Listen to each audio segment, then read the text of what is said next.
নির্বাচনী প্রচারণায় বেগম খালেদা জিয়াকে মাঠে চায় তৃণমূল। বিএনপির চেয়ারপারসন ও সাবেক প্রধানমন্ত্রী বেগম খালেদা জিয়াকে আগামী নির্বাচনী মাঠে সশরীরে প্রচারণায় দেখতে চায় তৃণমূল নেতাকর্মীরা। দলের একাধিক সূত্র এমনটি জানিয়েছেন।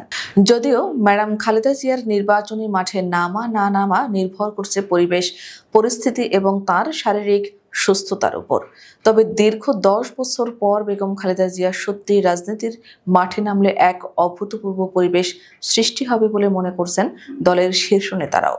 তৃণমূল নেতাকর্মীরা মনে করছেন বেগম খালেদা জিয়া মাঠে নামলে দেশের পুরো রাজনৈতিক প্রেক্ষাপট পরিবর্তন হয়ে যাবে, অনেক ষড়যন্ত্রের জবনিকা ঘটবে। কারণ শুধু বিএনপি নয়, দেশের সকল শ্রেণী পেশার মানুষের কাছে বেগম খালেদা জিয়ার জনপ্রিয়তা আকাশচুম্বী। তাছাড়া ফ্যাসিস্ট হাসিনা সরকারের উদ্দেশ্যমূলক প্রহসনের মামলায় কারাভোগ করা আপোষহীন এই নেত্রীর প্রতি সহমর্মিতাও রয়েছে দেশের সাধারণ মানুষের।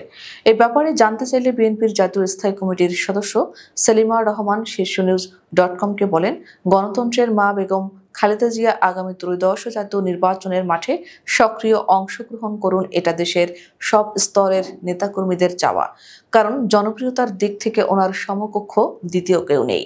তবে দলের চেয়ারপারসনের পুনরায় রাজনীতির মাঠে ফিরে আসা নির্ভর করছে সামনের রাজনৈতিক পরিস্থিতি এবং তার শারীরিক সুস্থতার উপর। শারীরিকভাবে সক্ষম থাকলে তিনি অবশ্যই মাঠে নামবেন। সেলিমা রহমান আরও জানান, বেগম খালেদা জিয়া শুধু দেশের রাজনীতিতে নয়, পুরো বিশ্বের কাছে এক কিংবদন্তির নাম। তিনি জীবনে কখনো অন্যায়ের কাছে আপোষ করেননি। স্বৈরাচার আওয়ামী লীগ সরকারের সম্পূর্ণ সাজানো মামলায় বেগম খালেদা জিয়াকে কারাদণ্ড দেওয়া হয়েছিল। তাকে কারাভোগ করতে হয়েছে। অসুস্থ হয়ে জীবন মৃত্যুর সন্ধিক্ষণে পৌঁছে গিয়েছিলেন, তবুও হাসিনা সরকার বিদেশে চিকিৎসার সুযোগ দেয়নি তাকে। এরপরও তিনি ফ্যাসিস্ট সরকারের কাছে মাথা নত করেননি। বেগম খালেদা জিয়ার এই ত্যাগ জাতিকে মুক্তির পথ দেখিয়েছে।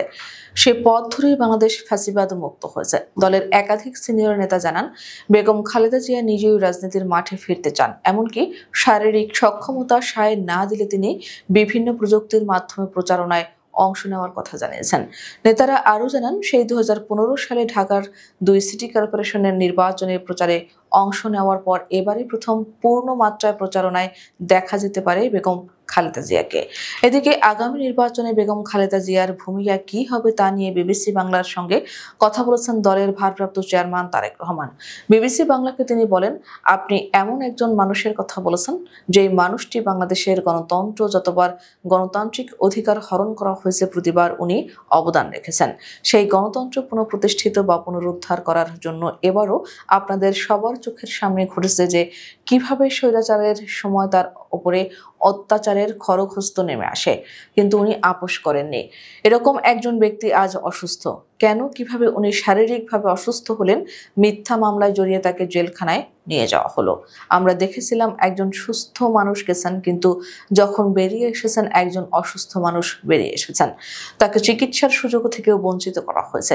এসবই ঘটনা দেশবাসী জানেন।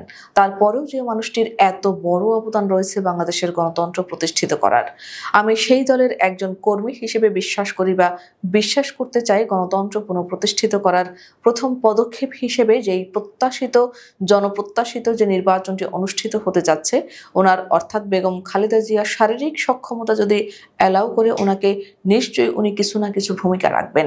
সেটা কি নির্বাচনে অংশগ্রহণ হতে পারে? বিবিসি বাংলার এমন প্রশ্নে তারেক রহমান বলেন, এটি আমি এখনো বলতে পারছি না।